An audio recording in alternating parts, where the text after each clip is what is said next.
There's an old story I want to start with. Two lumberjacks. Same job. Same forest. Every morning they head out to cut trees. But by the end of the week, one has chopped down twice as many as the other. The difference: one worked nonstop, barely pausing to breathe. The other stopped every day to sharpen his axe. You see, the point is simple, but powerful. Productivity isn't just about how hard you work. It's about how well you prepare. It's not just about force. It's about wisdom. This video isn't about working harder. It's about getting sharper. It's about building a mindset, a way of showing up in life and leadership that multiplies your strength without burning you out. And it starts with sharpening your axe, investing in yourself, because you can't lead, you can't grow, you can't love, and you can't last if you're running on dull blades. Part one, go for the bagel, not the line. Imagine the scene. There's a table full of free bagels, fresh and warm, but there's a long line. Most people see the line, hesitate, and then decide it's not worth it. They walk right past, but then there's someone else. They don't wait, they don't hesitate. They look at the rules and see possibility, not obstacle.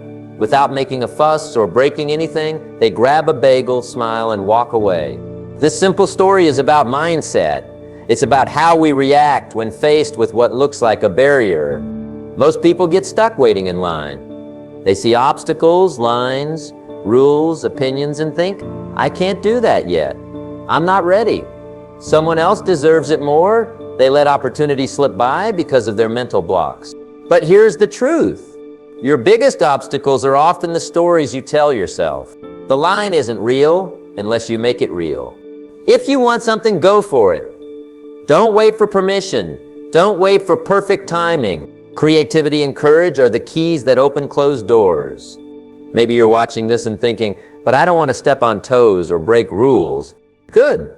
That shows respect, but respect doesn't mean passivity. You can play the game smart. You can find creative ways within the rules to get what you want. That's what winners do.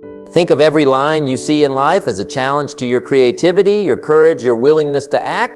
The moment you stop standing in line and start moving toward your goal is the moment you begin to win. Don't let invisible lines hold you back. Don't let your mind put up fences that don't belong there. This is about claiming your space, claiming your right to grow, to succeed, to thrive.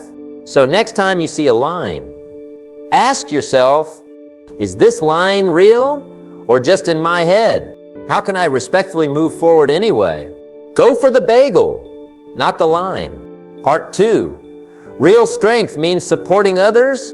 When we talk about strength, most people imagine something physical, muscle, toughness, power. But real strength is something far more profound and far more important. Let me tell you a story. In the world of Navy SEALs, one of the toughest, most demanding groups on the planet, it's not just about who's the fastest swimmer or the strongest runner. What really sets these warriors apart is how they treat the person beside them when the water gets freezing cold, when the hours stretch endlessly, when the body screams to quit. The difference between finishing and failing isn't just about individual grit. It's about who reaches out to help, who shares their strength, who lifts the team up. One SEAL explained it like this: you don't win alone. You win by being the person who carries the others when they can't carry themselves. Now take a moment to think about your own life. How many times have you tried to push through challenges on your own, believing you had to be strong alone? How many times did you feel isolated in your struggles, thinking asking for help was a sign of weakness? Real strength isn't about walking alone. It's about knowing when to lean in and when to let others lean on you. Supporting others doesn't weaken you, it expands your power. It builds trust. It creates bonds that no obstacle can break. Think about the people you respect most in your life. Chances are they are the ones who showed up for others, who made others feel stronger and safer. They didn't hoard their strength, they shared it. And when you give your strength away, it comes back multiplied. Because life is a team sport. No success worth having is ever built in isolation. Whether you're leading a team, building a business, or simply living your daily life, The power you have to lift others is the power that lifts you. So ask yourself, who can I support today? Who needs my strength when theirs runs low? How can I be the person who helps others win? Because when you support others, you're not just helping them, you're building your own foundation for lasting success. Remember, real strength is never a solo journey.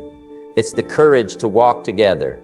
Part 3, listen first, speak last. There's a powerful story about Nelson Mandela, one of the most admired leaders in modern history. When asked about his leadership style, Mandela said he learned it from his father, a tribal chief. As a boy, he watched his father lead community meetings, and there were two things his father always did.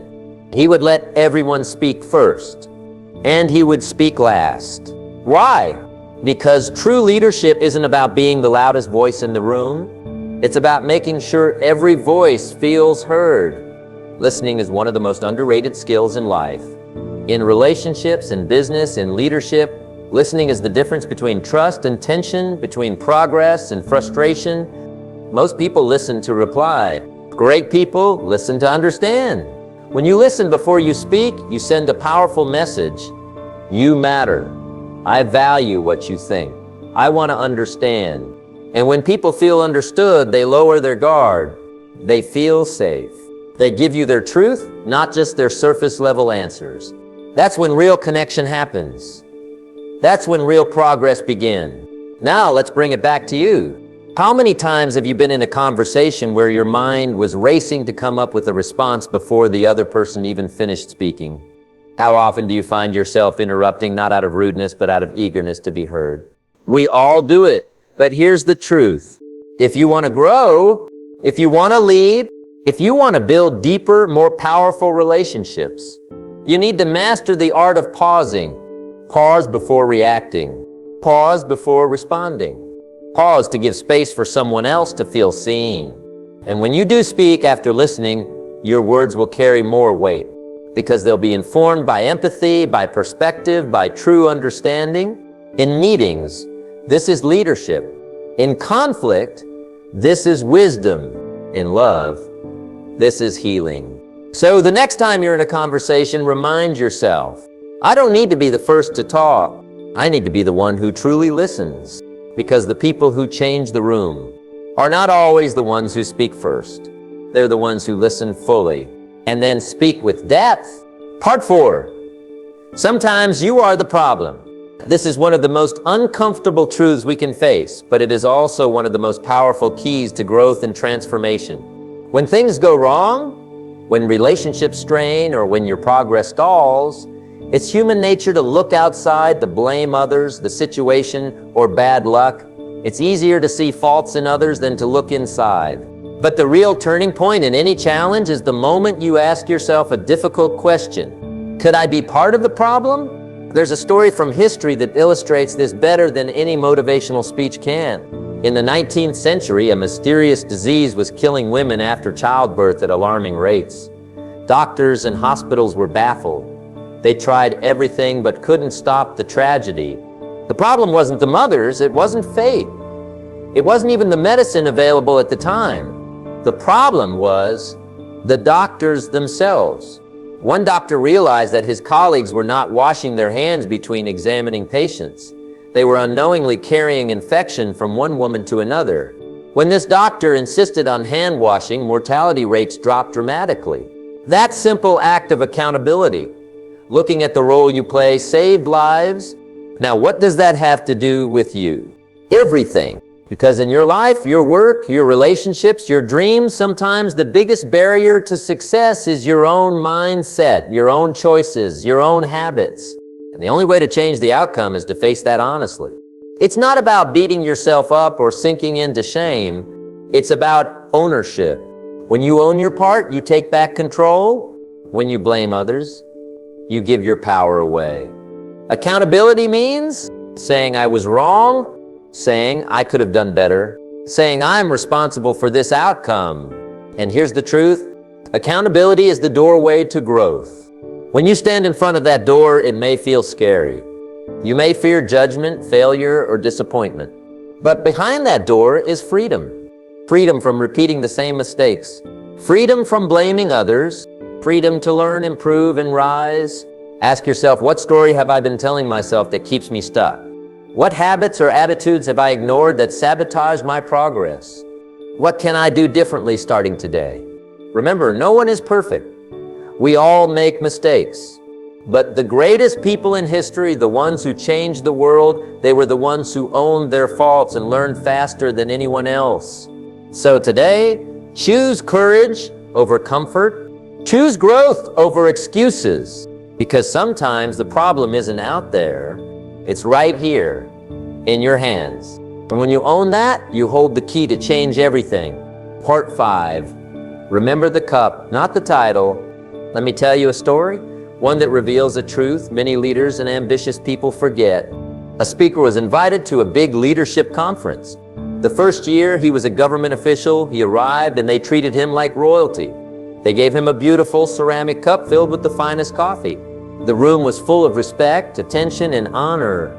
The next year, after he left office, he returned to speak again. This time, he was treated differently. He was handed a styrofoam cup with instant coffee. No fanfare, no red carpet. The moment he held that cup, he realized something important. The respect, the perks, the privileges, they weren't really his. They belonged to the position he held. This is a hard pill to swallow, but it's a vital lesson. The title, the role, the position, those are what earn respect and privileges. But your worth as a person goes far deeper than any title. When you start believing the cup is yours rather than understanding it's tied to your role, you set yourself up for disappointment. Power and position are temporary. They come and go. But your character, your values, those are permanent. Humility means remembering. The cup you're given is a symbol, not your identity. The respect you receive comes from what you do, not who you think you are. No title can replace genuine kindness and integrity. Leaders who remember this stay grounded. They don't let success inflate their ego. They don't look down on others. Instead, they serve with grace and gratitude, knowing the moment will come when the cup changes again. And when that moment comes, they stand tall because their value never depended on the cup in their hand. So whenever you rise to a new position or receive recognition, pause and remember, it's the person behind the cup that truly matters. Stay humble. Stay hungry to grow, and never mistake the cup for your worth. Part 6, empathy builds connection in a disconnected world. We live in a world more connected than ever before. Our phones keep us plugged in 24/7. Social media lets us see what everyone is doing, every meal, every trip, every achievement. We have hundreds, even thousands of so-called friends online. And yet, paradoxically, many people feel more alone than ever. This is one of the great challenges of our time. Technology has given us connection, but it has also taken away true human connection. Likes don't replace love. Comments don't replace conversations. Followers don't replace friendships. Especially for younger generations, this constant digital noise creates a pressure cooker. It's a world that often values appearance over authenticity, quantity over quality, and speed over depth. So what's the antidote? It's empathy. Empathy means stepping outside yourself and genuinely seeing others. It means listening not just to respond, but to understand. It means creating safe spaces where people can be real without fear of judgment. In leadership, empathy is not a soft skill, it's a superpower. Leaders who lead with empathy don't just manage tasks, they nurture people. Think about the teams and workplaces you've thrived in. Chances are they weren't just productive. It was dotted, they were supportive. They were places where you felt valued and understood. Empathy drives engagement, loyalty, and real passion. It transforms work from a chore into a calling. And it's not just for leaders. Each of us can practice empathy in daily life, in our families, friendships, and communities. Ask questions. Listen deeply. Offer support without expecting something in return. Because when people feel truly seen and heard, something remarkable happens. They open up, they grow, they give back. In a world drowning in digital noise, empathy is the lifeline. It's the bridge that reconnects us. And that reconnection, That's where healing, growth, and real success begin. Part 7, work shouldn't be a burden. It should be a blessing. Let's take a moment and think about work. For many people, work feels like a burden, a never-ending grind, a place filled with stress, deadlines, and pressure, something to survive rather than enjoy. But what if I told you it doesn't have to be that way? Work isn't meant to drain your energy. It isn't supposed to steal your joy. Work, at its best, should be a blessing. It should be a place where you feel valued, not just for what you do, but for who you are. A place where you can grow, contribute, and feel a real sense of purpose. Now, I'm not saying every day will be easy. Challenges will come. Problems will arise. But when you love what you do, and when you're in the right environment, those challenges become fuel, not chains. This is the difference between surviving and thriving. Here's the truth about great workplaces and great leaders. They create environments where people feel safe to take risks, to fail, and to learn. They don't just chase profits, they invest in people. They build cultures of respect, growth, and genuine connection. When people feel safe and supported, they bring their best selves to work. They don't just clock in hours, they create value. They don't just follow orders, they innovate. They don't just work for pay, they work for passion. You deserve that. Everyone deserves that.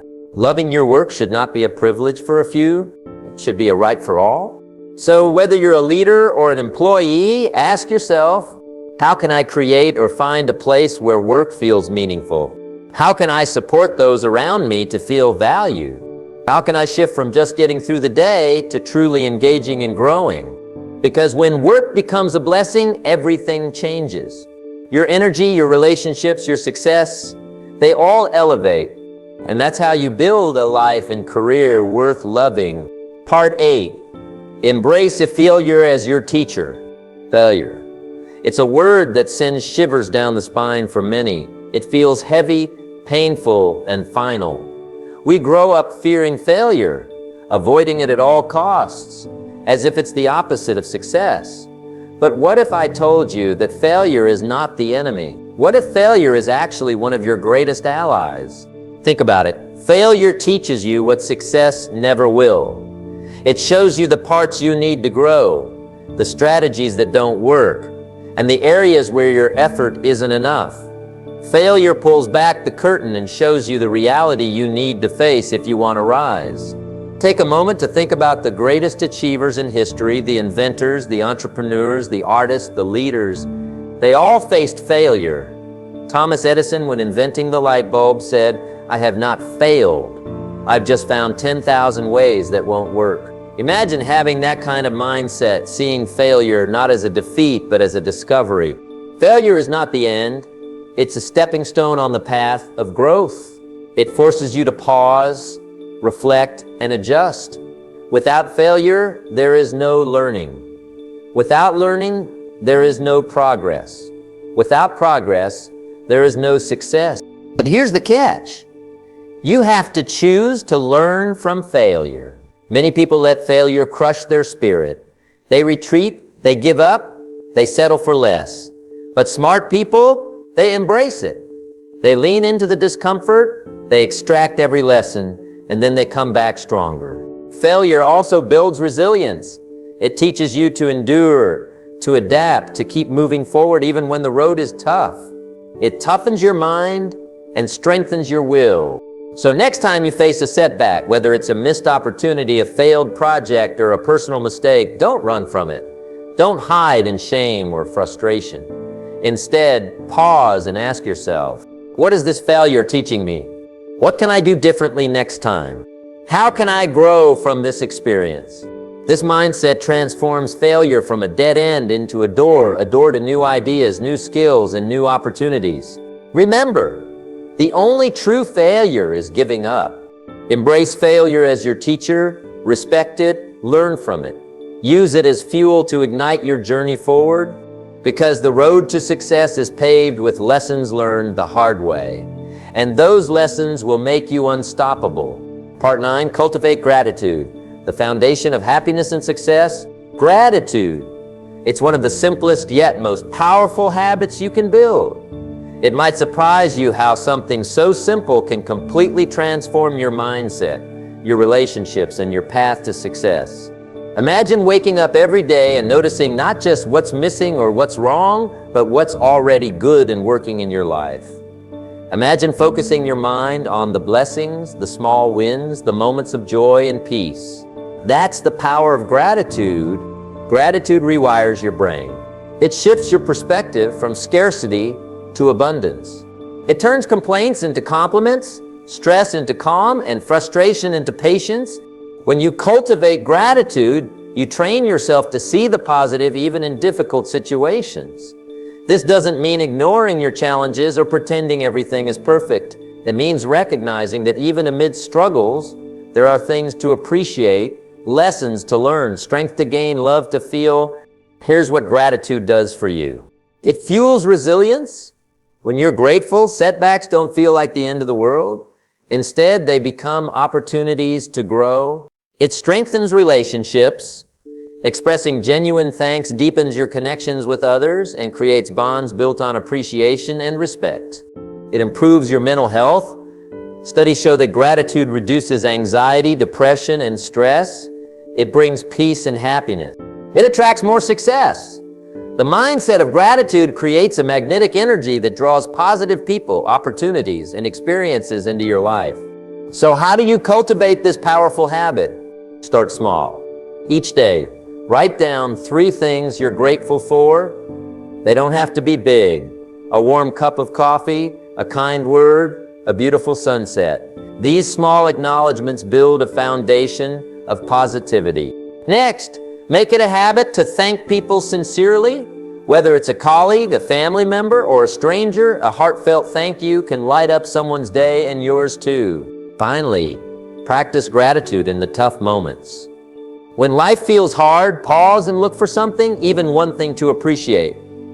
This small shift can calm your mind and open your heart. Remember, success isn't just about what you achieve, it's about how you feel on the journey.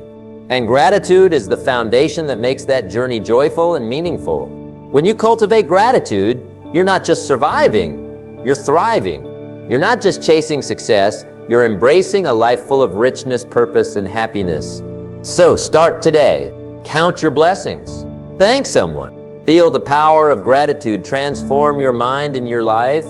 Have you ever felt stuck, overwhelmed, or lost in the noise of life? Like no matter how hard you try, success and true happiness seem just out of reach? What if the key to changing everything isn't working harder, but thinking differently, changing how you see yourself, others, and the world around you? Today, we're going to explore powerful lessons about mindset, leadership, and human connection that can transform your life. These aren't just tips or tricks. They're timeless truths rooted in real stories and deep wisdom. You'll learn why sharpening your own axe, investing in yourself, is more important than nonstop hustle. Why true strength comes from lifting others, not just pushing yourself. How the greatest leaders listen first and speak last, creating trust and unity. And why sometimes the biggest barrier to your success might be you, and how owning that truth can set you free. We'll also dive into the power of empathy in our disconnected world, and how loving your work shouldn't be a privilege but a right. If you're ready to stop spinning your wheels and start living a life of purpose, joy, and real success, then keep watching, because everything changes when you change the way you lead, connect, and grow.